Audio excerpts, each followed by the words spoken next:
Gloriosa y brillante, los dioses construyeron la ciudad. Apostamos a que este verso te suena muy familiar, ya que pertenece a un tema de una de las películas más queridas e infravaloradas de los 2000, El Camino hacia el Dorado. Si bien esta película tiene varios controversiales que tocaremos en estos datos, podemos decir que es un increíble relato de cómo dos pillos, Miguel y Tulio, no solo logran vivir una épica aventura, sino que también logran aprender mucho más de lo que se imaginan en este paraíso terrenal. Hola, soy Jerry Nava de Atomo Network, y antes de que comience el video los invito a que le den un like, lo compartan con sus amigos en redes sociales y se suscriban al canal, pues hoy vamos a ver los 107 datos que tienes que saber sobre El Camino hacia el Dorado. Ahora sí, a lo que te truje, chencha, comenzamos.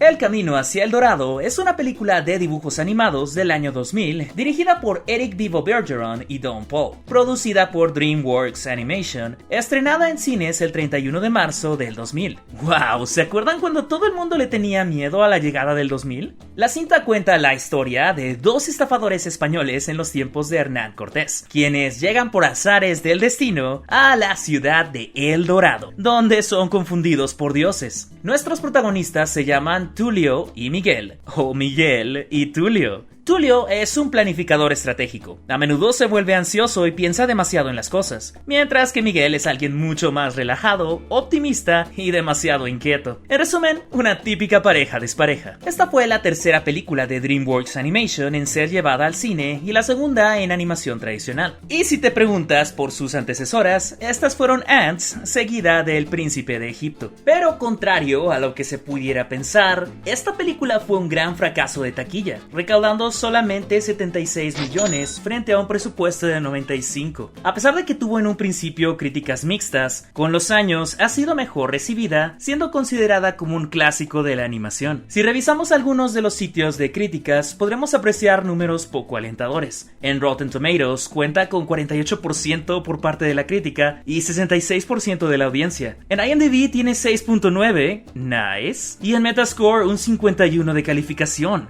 ¡Ouch! Muchas de las críticas señalaban varios aspectos, desde que se les hacía una historia predecible y con personajes planos, que no se tenía muy claro la audiencia a la que estaba dirigida, y hasta que cometía grandes faltas al respecto. Y es que si pusimos atención en nuestras clases de historia, podremos darnos cuenta que la ciudad donde llegan nuestros protagonistas es una mezcla de culturas como los muiscas, aztecas, olmecas, incas, mayas y chibchas. Esto se debe principalmente a que los scoutings que hicieron los animadores para darle vida fueron en México, donde estudiaron las antiguas ciudades mayas de Tulum, Chichén Itzá y Uxmal, con la esperanza de hacer que la arquitectura de la película pareciera más auténtica. Pero cabe destacar que, según historiadores, la leyenda de El Dorado estaría más cerca de Sudamérica, más concretamente en Colombia, donde se origina esta popular leyenda. Esta leyenda se origina en el siglo XVI, cuando los conquistadores españoles tienen noticias de una ceremonia realizada en el altiplano cundiboyacense, donde un rey se cubría el cuerpo con polvo de oro y realizaba ofrendas en la laguna de Guatavita. El mito chibcha nos narra la historia de un cacique que, al descubrir el adulterio de su mujer, la castiga haciendo de un grupo de cantantes, quienes la atormentaban constantemente con coplas de su engaño.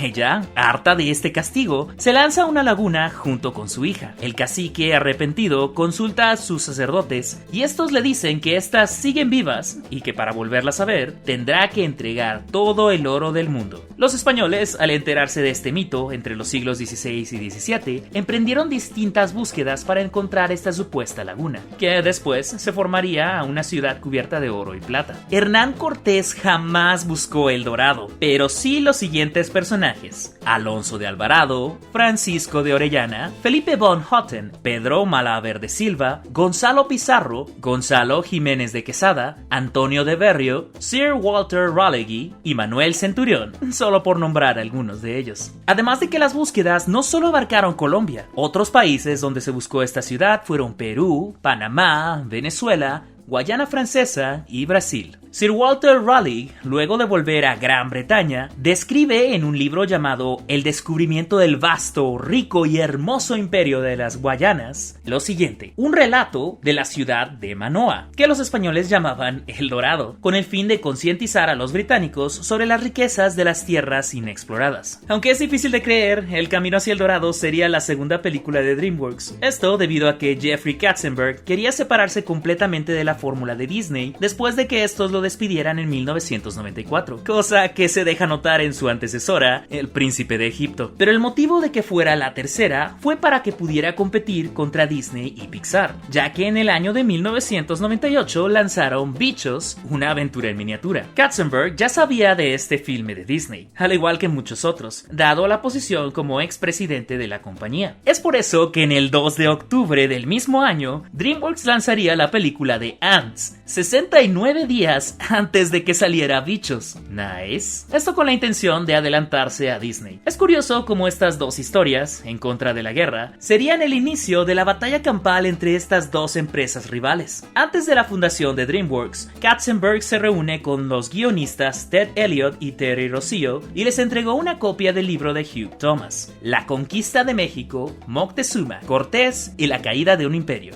ya que deseaba hacer una película animada ambientada en la famosa Era de los Descubrimientos. La idea inicial de esta película buscaba tener un tratamiento muy similar al Príncipe de Egipto, con una temática más profunda y oscura. En esta versión, Chell sería la reina de El Dorado. Miguel y Tulio luchaban activamente contra Cortés, y en algún momento del filme, Miguel se sacrificaría para convertirse en un dios. La película pondría a Miguel y Tulio como los salvadores de este pueblo del conquistador. Estos abandonarían su amada ciudad para vivir en la jungla, mientras que la conquista seguía el curso que ya conocemos. Miguel fue concebido inicialmente como un personaje obsceno parecido a Sancho Panza, mientras que Chell, por su lado, digamos que sería aún más coqueta de lo que vimos en el filme. En los primeros diseños de Chell, esta utilizaba un poncho sin nada debajo. Esta idea fue completamente descartada por más que obvias razones. Will Finn y David Silverman fueron originalmente los directores de la película, con un lanzamiento tentativo programado para el otoño de 1999. Pero al final del día, decidieron que la película debería apartarse de ese tono adulto y se convirtió en una comedia llamada El Dorado, la ciudad perdida. Miguel y Tulio entonces fueron reescritos como pequeños estafadores y el escenario de la película se cambió a un paraíso más delicioso. Además, el romance se atenuó y se diseñó ropa nueva para Chell. Bueno, si somos justos, antes ni siquiera tenía ropa, así que...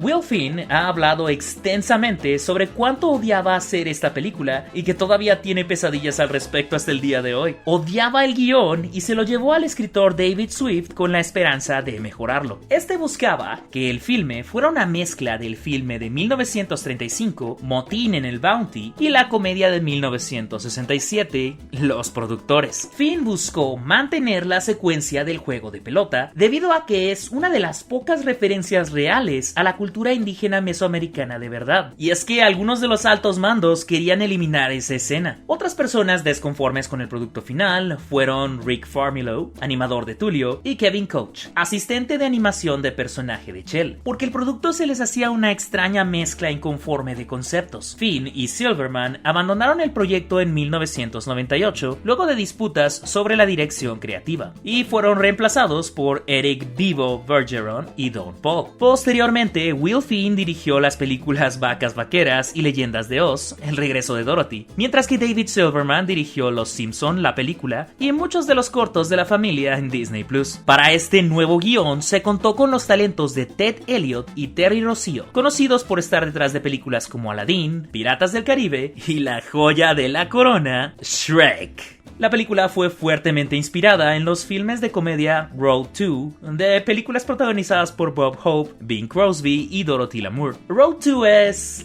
una saga de 7 películas, conocidas también como Road Pictures. Sus tramas están llenas de aventuras, comedias, romance y, por supuesto, musicales. Estas películas satirizaban los tropos cinematográficos populares de la época, con los hombres emprendiendo aventuras en tierras lejanas y sobreviviendo gracias a su tonta suerte. Se había planeado una octava octava entrega de esta saga, llamada The Road to the Fountain of Youth, en 1977, pero Bing Crosby murió aquel año de un infarto. 2 años después, Bob Hope dijo que el actor George Burns podía suplirlo, pero esto jamás se concretó. Otras de las inspiraciones de esta historia fueron El hombre que quiso ser rey, de Rudyard Kipling, la cual presenta a unos estafadores que intentan engañar a los nativos de una ciudad aislada en Kafiristán, con resultados desastrosos. Curiosamente, en el primer guión, Miguel y Tulio eran mucho más cercanos, se referían el uno al otro como cariño y se frustraban mucho cuando Chell se interponía entre ellos. De hecho, en algunos subtítulos llega a colarse este apodo. La dirección corrió a cargo de Eric Vivo Bergeron y Don Paul. También, según informes, Katzenberg co-dirigió la película, aunque sin acreditársela. Don Paul trabajó en muchos proyectos de Disney como supervisor de efectos visuales, principalmente en la llamada Era del Renacimiento, en filmes como Aladdin, La Sirenita y Pocahontas. Por su parte, Eric Vivo fue su debut como director. Posteriormente dirigió las películas El Espantatiburones y Un monstruo en París. Lo que seguiría en este proyecto era encontrar las voces que darían vida a estos carismáticos personajes. Es por eso que el 15 de agosto de 1998, Kevin Kline, Kenneth Branagh y Rosie Perez firmaron contrato para interpretar a estos 3 pillos. Kevin Kline es un veterano actor estadounidense de cine y teatro. Fue el encargado de darle vida al calculador y analítico Tulio. También fue la voz del valiente Febo en El jorobado de Notre Dame. El vivaracho y siempre optimista Miguel fue interpretado por Kenneth Branagh, actor, director y guionista. Quizás lo ubiques por ser el profesor Gilderoy Lockhart en Harry Potter o como el director de la primera película de Thor. Normalmente en las películas de animación las voces originales de los actores se suelen grabar por separado. Sin embargo, en esta película Kevin y Kenneth grabaron sus diálogos juntos para darle un mayor aire de camaradería a sus personajes. Otros actores que fueron considerados para estos papeles fueron Denis Leary y Jim Carrey en el caso de Miguel, mientras que para Tulio se pensaba en Antonio Banderas y Adam Sandler. ¿Se imaginan en aquel entonces tener una película con Carrey y Sandler juntos? Curiosamente, antes de esta película, Kevin y Kenneth compartieron pantalla en Wild Wild West, junto con Will Smith y Salma Hayek. La actriz Rosie Perez fue encargada de darle vida a nuestra querida Chell, pero no es su único personaje con raíces indígenas. También dio su voz a Zipacli en Maya y los Tres. Muchos de los movimientos y expresión corporal de Chell fueron fuertemente inspirados en la misma Rosie Perez, ya que también fue conocida por ser una bailarina profesional en los clubes de Los Ángeles. Otros actores casteados para la película fueron Armand Assante como Sekel Khan, Edward James Olmos como el jefe Tanabok y Jim Cummings como Hernán Cortés. ¡Oh, lo que daría por haber visto eso! En español, para el cast principal tuvimos a Demian Bichir como Tulio, Alex, oye, ¿sabías que yo compuse la canción de Quítale lo aburrido? Sintek como Miguel y María Fernanda Morales como Chell. Debido a que el departamento de animación estaba ocupado con El Príncipe de Egipto, se subcontrató a los estudios Stardust Pictures, Bardell Entertainment, Pacific y Data Images. La banda sonora fue realizada por los 2 grandes compositores, Hans Zimmer y John Powell. Por su parte, la letra de las canciones fueron escritas por Tim Rice e interpretadas por nadie más ni menos que el fabuloso Elton John. Otros artistas que participaron en la música fueron Randy Newman, Heitor Pereira o Héctor Pereira,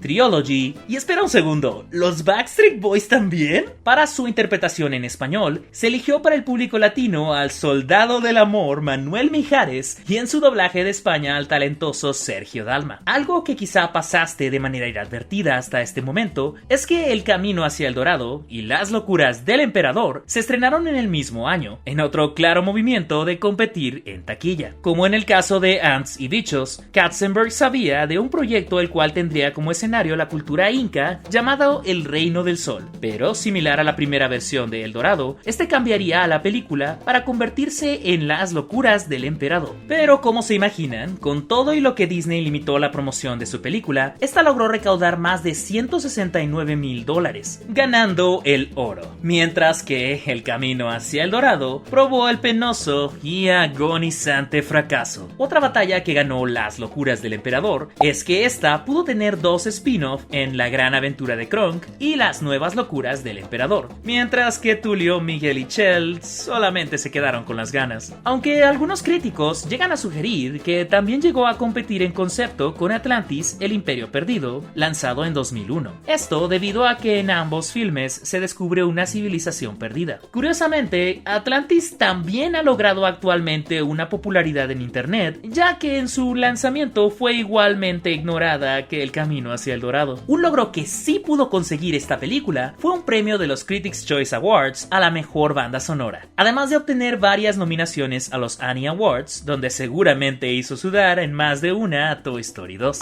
Hola gente bonita, antes de continuar, te invitamos a seguir a Atomo Network en todas sus redes sociales, ya que estarás enterado de todas las noticias y disfrutarás de mucho contenido extra, que sin duda te va a encantar. Ándale, que no te cuesta nada, te puedo dar un taco por ello. Regresando a las críticas negativas que tuvo la película, varias organizaciones de derechos indígenas señalaron a la película por sus temas sexistas y racistas. En esta, Tulio y Miguel son vistos como héroes, siendo que eran igual de ambiciosos que sus compatriotas. También está la conflictiva creencia que forzaron muchos cronistas, tanto de la época como uno que otro grupo religioso en la actualidad, donde los españoles fueron confundidos con dioses, diciendo incluso que Hernán Cortés era el retorno del dios Quetzalcóatl. Sumando a la cuestionable documentación histórica, en la escena cuando Sekel Khan se encuentra con Hernán Cortés y todos sus soldados, llevan escopetas y arcabuces, algo que es imposible ya que en el relato real, estos llevaban consigo solo lanzas de acero y cañones. Cuando Tulio recorre la ciudad, por una pequeña escena, podemos ver que este se suma a la ceremonia ritual de los voladores. Este ritual está relacionado con la cultura totonaca y posteriormente los aztecas. Otro error es que el barco que lleva a los conquistadores sale de Barcelona, cuando los barcos del Nuevo Mundo siempre tenían que partir desde Sevilla. Pero siendo justos con la película, esta toma varios elementos de la mitología maya quiché, entre ellas la leyenda de Hunahpu e Ixbalanque. Estos dioses gemelos cobran importancia en el libro maya del Popol Vuh, ya que gracias a su amor por el juego de pelota, vencieron a los señores del Xibalbá, el inframundo de esta mitología. Después de numerosas pruebas, los gemelos se convirtieron en el sol, en el caso de Hunahpu, e Ixbalanque se transformaría en la luna. La llamada Era del Jaguar pudo hacer referencia a los relatos del Popol Vuh. Aquí, el jaguar es el encargado de la destrucción de los hombres de madera. Veían al jaguar como un ser ambivalente y símbolo de la oscuridad y de la luz, siendo un ser justo para borrar el pecado e inmoralidad de los hombres. Entonces, aunque la película no lo mencione, fácilmente se podría deducir que Miguel sería confundido con Hunahpu y Tulio con Ixbalanque. También podemos apreciar una batalla de intereses entre el Estado y la religión, con los personajes del jefe Tanabok y Sekel Khan, ambos utilizando a nuestros protagonistas como herramientas para sus distintos propósitos en el pueblo. Pero sin lugar a dudas, el personaje que sigue dando de qué hablar es la mismísima Chell, quien más allá de su acentuada belleza y coquetería, podría hacer referencia a la figura de la Malinche. La Malinche fue una mujer de origen náhuatl, intérprete, consejera de Hernán Cortés y una de las figuras más importantes durante la conquista de México. Aunque algunos la han colocado como una traidora, en la actualidad la figura de esta se ha ido reivindicando. Tampoco podemos ignorar que Chell cae en un curioso tropo. En muchas ficciones, la figura de una chica de tez morena no solo juega un papel más activo dentro de estas historias, sino que también es muy común que sean más desinhibidas y altamente sexualizadas. Esto se puede llegar a ver con otros personajes como Esmeralda, Pocahontas, Kida y Jasmine. Evidentemente, este tipo de personajes han sido tema de debate en la internet, ya que si bien son personajes altamente cosificados, por otra parte, dentro de sus historias son personajes que no solo se empoderan, sino que también llegan a ser el eje de las mismas. Curiosamente, gracias al internet, El camino hacia el dorado pudo encontrar una segunda vida. Con la llegada de la película a los servicios de streaming, mucha gente ha clasificado a esta como una joya animada y una fuente inagotable de memes. Una muestra de ello es la multicultural comunidad formada en Facebook Road to El Dorado Gold Posting, donde han salido memes de distintos idiomas relacionados con esta y otras películas de DreamWorks. El meme, que sin duda dio un brinco a la popularidad en internet relacionado con esta película, se popularizó comenzó en julio del 2019, cuando uno de los súbditos del jefe Tanabok corre a avisarle sobre cómo Sekel Khan está guiando a Cortés y sus hombres a la ciudad. Esto resultó en un sinfín de situaciones donde el jefe ponía esta cara de sorpresa. También podríamos mencionar la cantidad gigantesca de fanarts relacionados con la película, principalmente de Chell, que van desde ilustraciones hasta cosplays. También existe un divertido remix por parte del músico israelí-estadounidense The Living Tombstone, el cual mezcla raros diálogos de la película con música dance. Otro de los motivos que muchos señalan de la mala recepción de la película es que la animación 3D empezó a dominar el mercado de las películas infantiles. Cabe destacar que esta película, junto con Ants, empezaron a llevar un humor con un enfoque más adulto dentro de las películas infantiles, fórmula que se consagraría con Shrek y que se ha vuelto un sello clave de DreamWorks. Y hablando de sellos de la compañía, en la escena en la que Sekel Khan está buscando conjuros de magia negra en su libro, en una página de libros se puede ver a un chico de la luna, haciendo referencia al logo del estudio. Si ponemos atención, nos daremos cuenta de que Chell tararea la melodía principal de la película. Además de que algunos señalan que la escena donde el sacerdote Sekel Khan fue a buscar a los dioses, podemos ver que según el ángulo de cómo se levanta, Chell quizá hizo algo más que darle besos a Tulio, si saben de qué estoy hablando. Guiño, guiño. En comparación con los demás personajes, Sekel Khan es el único con dientes detallados. Esto tenía la intención de hacerlo parecer más real y por lo tanto más intimidante. Cuando el sacerdote le da vida al jaguar de piedra, podemos ver que se fractura la mitad de un pilar de piedra idéntico al de la entrada de la ciudad. Esto simbolizando cómo se fracturó la relación entre Miguel y Tulio. Parece que, además de Sekel Khan, el jefe también sabía que Miguel y Tulio no eran dioses. Cuando este le dice a Miguel: errar es humano, seguramente se refería a él mismo. Sí, errar es humano. Cuando Miguel y Tulio son llevados a la ciudad, Altivo, nuestro querido caballo, también exclama El Dorado. Ok, yo sabía que el caballo tenía rasgos humanos, pero no sabía que podía hablar. Ese es El Dorado. El nombre del caballo, Altivo, generalmente se interpreta como orgulloso en español moderno. Sin embargo, en usos más antiguos, significa alto o elevado, posiblemente una referencia al estado elevado a los protagonistas y su supuesta divinidad. Y hablando de animalitos, el armadillo que sigue a Miguel y Tulio se llama Vivo, en honor al codirector Vivo Bergeron. Se iba a revelar al final que Vivo era un espíritu enviado para ayudar a Miguel y Tulio. Esto tiene sentido cuando lo piensas, considerando todas las cosas locas que suceden con este. Mientras Tulio, Miguel y Altivo se pierden en el mar, un gran tiburón sale del agua al estilo del póster de la película Tiburón. Tiburón, de 1975, fue dirigida por Steven Spielberg, cofundador y director de DreamWorks. Uno de los motivos que explicaría por qué Chell corre despavorida cuando se encuentra a Miguel y Tulio es que esta iba a ser sacrificada para que los dioses llegaran a la ciudad. El juego de pelota que vemos en esta película está inspirado en el Chaj de origen maya, donde solo se utilizaba el antebrazo, las caderas y un mazo para golpear la pelota. Uno de los guerreros del equipo rival se encuentra mascando chicle. Tanto los aztecas como los mayas tradicionalmente masticaban chicle como una forma de evitar el hambre, refrescar el aliento y mantener los dientes limpios. Un error de continuidad es cuando Miguel y Tulio llegan por primera vez a la isla y se topan con un esqueleto. Cuando Cortés llega a la isla más adelante, en la película solo hay una calavera. La película tuvo un juego para PlayStation y PC llamado Oro y Gloria, la ruta hacia el Dorado, una aventura point and click donde podríamos ver la historia de la película un poco más expandida. De hecho, este muestra un final donde podemos ver a Miguel, Tulio, Chell, Altivo y Vivo en busca de más aventuras, cosa que se buscaba para esta franquicia. También hubo un curioso juego de plataformas para Game Boy Advance llamado Road to El Dorado, donde Miguel y Tulio buscaban completar el mapa y ¿luchar contra los nativos?